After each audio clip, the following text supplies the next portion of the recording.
MCom, MBA, PhD, LLB చేశాను. దాదాపు ఇప్పటివరకు 10-15 వేల ప్రోగ్రాంలు చేశాను. 30-40 లక్షల మందికి ట్రైనింగ్ ఇచ్చి ఉంటాను. 2 తెలుగు రాష్ట్రాలు తిరుగుతూ ఉంటాను. ఎక్కడెక్కడ తిరుగుతూ ఉంటారు సార్ అంటే, ఊరి పేరు మీరు చెప్పినా సరే, నన్ను చెప్పమన్నా సరే, అన్ని ప్లేస్లో తిరుగుతుంటాను. పోలీసులు, టీచర్స్, పేరెంట్స్, స్టూడెంట్స్, అలాగే ప్రిజనర్స్, ఖైదీలకు కూడా ట్రైనింగ్ ఇస్తుంటాము. పోలీస్ డిపార్ట్మెంట్ తరఫున అఫీషియల్గా సైకాలజిస్ట్గా చేస్తూ ఉన్నాను నేను. అంటే ఉమెన్ గ్రీవెన్స్ సెల్ అంటారు. భార్యాభర్తల గొడవలు పడితే కలపడము, విడగొట్టడము చేస్తుంటాం. 2 పుణ్యమే. ప్రతి 10 కేసుల్లో 3 కేసులు వెరైటీ కేసులు వస్తుంటాయి. ఓ మనిషి నడుచుకుంటూ వెళ్తుంటే పాము వచ్చి కాటేసింది అనుకోండి, దాన్ని అరేంజ్డ్ మ్యారేజ్ అంటారు. పాము ఎక్కడుందో వెతుక్కుంటూ వెళ్ళి నువ్వే కాటేయించుకుంటే దాన్ని లవ్ మ్యారేజ్ అంటారు. ప్రతి 10 కేసులకు 3 కేసులు ఇలాంటివి వస్తూ ఉంటాయి. నాన్న, ఇంకా మీరు శాంతంగా ఉంటే మేము ప్రశాంతంగా చెప్పచ్చు. మీరు హడావుడి చేస్తే మేము కూడా స్పీడ్గా చేస్తుంటుంది, మీరు ఆస్వాదించలేరు. సార్ మీకు ఒకటి ఎగ్జామ్షన్ ఇచ్చారు, అరవండి అనేసి. నా రిక్వెస్ట్ ఏంటంటే చప్పట్లే కొట్టండి. అరిస్తే నవ్వలేరు, నవ్వితే అరవలేరు. రెండిట్లో ఒక పనే చేస్తారు. మనస్ఫూర్తిగా నవ్వుతూ చప్పట్లు కొడుతూ ఎంజాయ్ చేయండి. చాలా సుఖంగా, హాయిగా, బ్రహ్మాండంగా ఉంటుందండి. రైట్.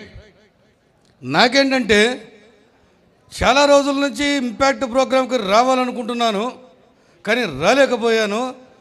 రావడం లేట్ అయిందేమో కానీ రావడం మాత్రం రైట్.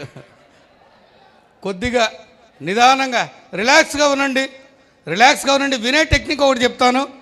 క్లాస్లో ఇంతమంది మెంబర్స్లో మీరు ఒక్కరే ఉన్నారు, మీకు ఒక్కరికే నేను చెప్తున్నాను అనుకో, వినండి, హ్యాపీగా ఉంటుంది. కొంతమందికి ఒక అలవాటు ఉంటుంది. సినిమా చూసినా, క్లాస్ విన్నా, ఎంటర్టైన్మెంట్కి వెళ్ళినా కూడా పక్క ఫ్రెండ్ తొడ బద్దలు కొట్టి పక్కన చూపే భలే అవుతుంది. ఇదో అలవాటు ఉంటుంది, ఇదో బ్యాడ్ హ్యాబిట్. ఇది ఒక్కటి మానుకోండి. పక్క ఫ్రెండ్తో ఒక్కటి మాట్లాడబాకండి. మొత్తం హాల్ అంతా సైలెంట్గా ఉండిపోతుంది.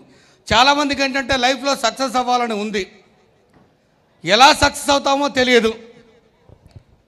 ఇప్పుడు చదువుతున్న పిల్లలకంతా కూడా ఎందుకు చదువుతున్నారో బేసిక్ పాయింట్ ఆన్సరే రాదండి.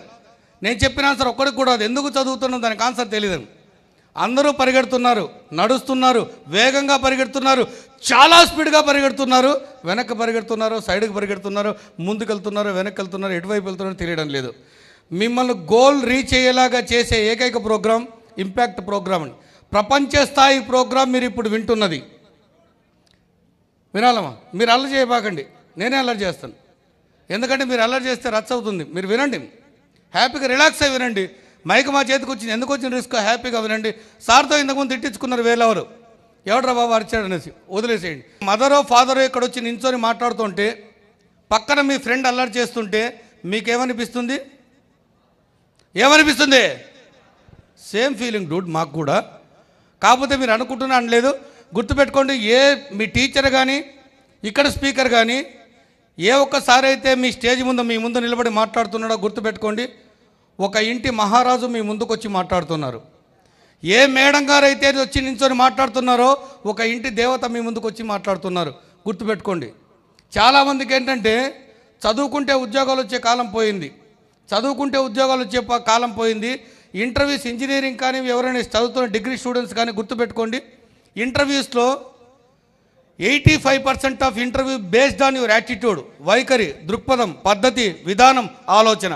చాలామందికి మనకు తెలుగులో మన పేరు చెప్పడానికి రాదు, తెలుగులో మన ఇంట్రడక్షన్ చెప్పడానికి రాదు, ఇంగ్లీష్ మాట దేవుడు ఎరుగు. తర్వాత బేసిక్ థింగ్స్ మనకు తెలియడం లేదు. ఎలా మాట్లాడాలి, ఎలా చూడాలి. చిన్న సోషల్ అవేర్నెస్ టాపిక్ ఒకటి టచ్ చేసి పక్కెళ్తాను. దిశ అనే అమ్మాయి కేసు జరుగుతోంది. ఆ అమ్మాయికి ఎలా రియాక్ట్ అవ్వాలని తెలుసుంటే ఇంత పెద్ద ప్రమాదం జరుగుండేది కాదు. డీప్గా వెళ్ళకండి సబ్జెక్ట్లోకి. ఇక్కడ మీకు కూడా ఎప్పుడు నవ్వాలో కాదు, ఎక్కడ ఆగాలో, ఎప్పుడు వినాలని తెలుసుకుంటే అందంగా ఉంటుంది. ఎందుకంటే చాలా ఎక్స్పెన్సివ్ ప్రోగ్రామ్. అసలు మిమ్మల్ని తీసుకురావడమే అదృష్టం. కాబట్టి గుర్తుపెట్టుకోండి. ఇక్కడ చాలామందికి చెప్పాను, ఎలాంటి వాళ్ళు లైఫ్లో సక్సెస్ అవుతారు. సక్సెస్ అయ్యే వాళ్ళను నన్ను మాట్లాడకండి, మీరు అందుబాటులో ఉన్నారు, కొట్టేస్తాను నేను. రైట్. ఎలాంటి వాళ్ళు సక్సెస్ అవుతారు? వీళ్ళందరూ సక్సెస్ అవ్వాలి, వీళ్ళు నార్మల్గా ఉండాలి, వీళ్ళు మధ్యస్థంగా ఉండాలి, వాళ్ళందరూ ఫెయిల్ అయిపోతే దేవుడు ఏమైనా రాస్తాడా? గుర్తుపెట్టుకోండి. గెలవడానికి, ఓడడానికి కారణాలుగా చాలామంది caste, community, reason, religion, fashion, faction, power, prestige, status, gender, A B C D గ్రూపులు ఏవి కాదు. రగులుతున్న కోరిక ఉంటే, బర్నింగ్ డిజైర్ ఉంటే తప్ప గెలవలేరు. చాలామందికి ఏంటంటే ఇక్కడ గుంపులో కూర్చొని ఎవరైనా నడుస్తారు, ఒంటరిగా లేపు నిలవడం అంటే భయం అండి.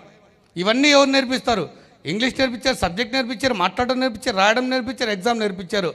నిలబడడం ఎవరు నేర్పిస్తారు? నవ్వడం ఎవరు నేర్పిస్తారు? స్టేజ్ ఎక్కి మాట్లాడడం ఎవరు నేర్పిస్తారు? స్టేజ్ ఎక్కి మాట్లాడడం ఒక్కటే నేర్చుకోండి, జీవితంలో 50% సమస్యలు వెళ్ళిపోతాయి.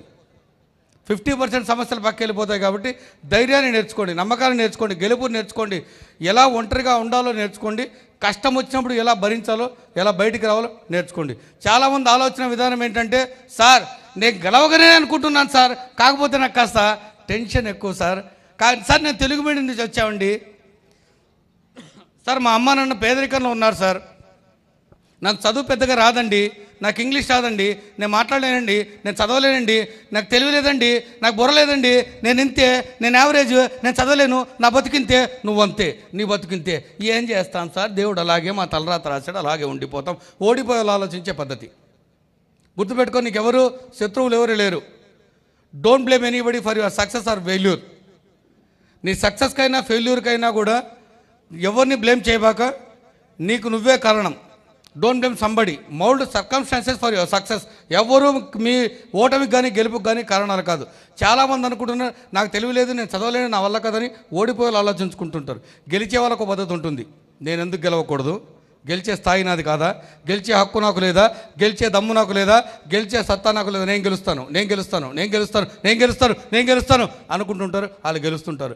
మీరు ఎలా అనుకుంటే అలాగే మీ మైండ్ సెట్ తయారవుతుంది. అలాగే ఆలోచించండి, అలాగే అనుకోండి.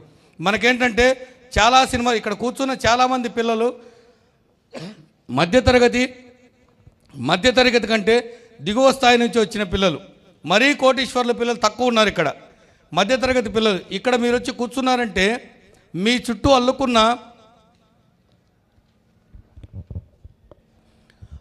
ఆశలు, అనుబంధాలు. మీ మదర్ ఏమనుకుంటుంటారు, మా అమ్మాయి ఇంకా 2 ఏళ్ళు చదివితే చాలు, 2 ఏళ్ళు చదివితే చాలు, లైఫ్లో సక్సెస్ అవుతుంది అనుకుంటున్నారు. ఇంజనీరింగ్ పిల్లలు, మా అబ్బాయి 3rd ఇయర్ చదువుతున్నారు, ఇంకా 2 ఇయర్స్ చదివితే మా వాడికి జాబ్ వచ్చేస్తుంది. మన వాడికి 12 బ్యాక్లాగ్స్ ఉంటాయి. అది ఇంట్లో చెప్పినాడు, 12 బ్యాక్లాగ్స్ ఉంటాయి. ఇంతవరకు ప్రేమగా భోజనం పెడుతున్న తల్లిదండ్రులు, నా కొడుకు, నా బుజ్జి, నా కన్న, మా తండ్రి అనేసి. ఉద్యోగం రాకుండా 2 నెలలు అయిపోతే, 2 సంవత్సరాలు దాటిపోతే గుర్తుపెట్టుకోండి, భోజనం మిసిరి పడేస్తారు పేరెంట్స్. సినిమాల్లో చెప్తే భలే కిక్ అనిపించింది. ఇంతకుముందు ఒక మాట చెప్పుకున్నాం మనం. అబ్దుల్ కలాం గారితో కలిసి స్టేజ్ పందుకునే అదృష్టం కలిగినప్పుడు వారిని ఒక క్వశ్చన్ అడిగాను, అయ్యా మీరు ఒక కొటేషన్ చెప్పారండి, పిల్లలు కాస్త డీవియేట్ అయ్యారని. ఏంటంటే ఆయన కొటేషన్ చెప్పారు, కలలు కనండి, కలలు కనండి, చెప్పండి తర్వాతది, కలలను సాకారం చేసుకోండి. రైట్, కలలను సాకారం చేసుకోండి. పాపం స్టూడెంట్స్ ఏంటి మధ్యాహ్నం భోజనం చేశారు, క్లాస్ రూమ్లో పడుకున్నారు. ఏరా బాబు పడుకున్నామంటే అబ్దుల్ కలాం సార్ ఏం చెప్పాడో, కలలు కనమని చెప్పారుగా, అంతే, తిన్నాను, పడుకుంటున్నాను, కలలు కంటున్నాను. గుర్తుపెట్టుకోండి, నిద్రపోతే వచ్చేవి కలలు కాదు, నిద్ర పట్టనేయకుండా చేసేవే కలలు. నిద్రపోతున్న నిన్ను తట్టి కొట్టి లేపేవే అసలైన కలలు. నేను ఒక లైన్ యాడ్ చేస్తాను. ఈరోజు నుంచి ఈ కొటేషన్ చెప్పేటప్పుడు అలాగే చెప్పకండి, నా లైన్ యాడ్ చేసుకొని చెప్పండి. కలలు కరండి, కలలు కరండి, దమ్మున్న కల కరండి, సాకారం చేసుకోండి. పెద్ద కళ వింటే గుండె ఎగిరి పడాలి, అంత పెద్ద కళ కనండి.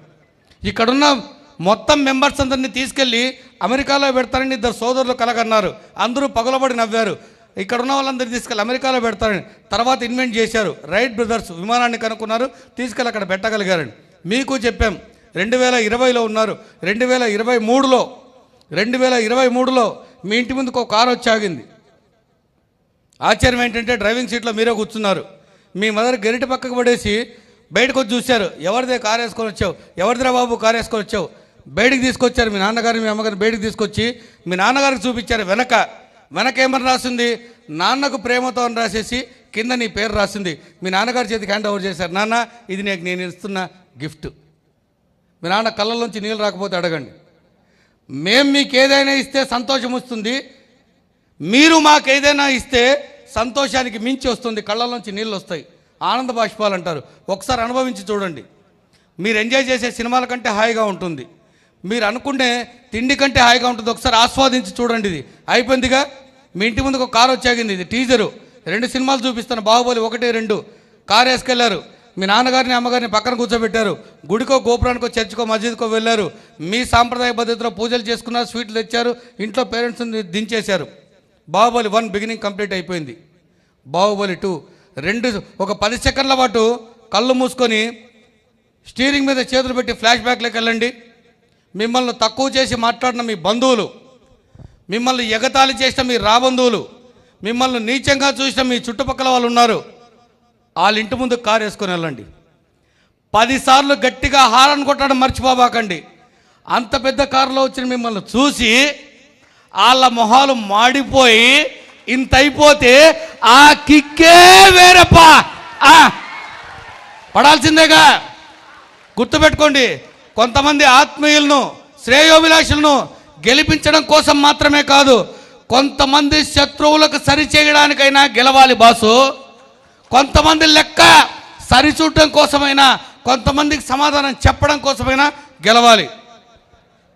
సినిమాలో మనము ఒక డైలాగ్ వింటే గూస్ బంప్స్ వచ్చుంటాయి, రోమాలు నిక్కబొడుచుకుంటారు.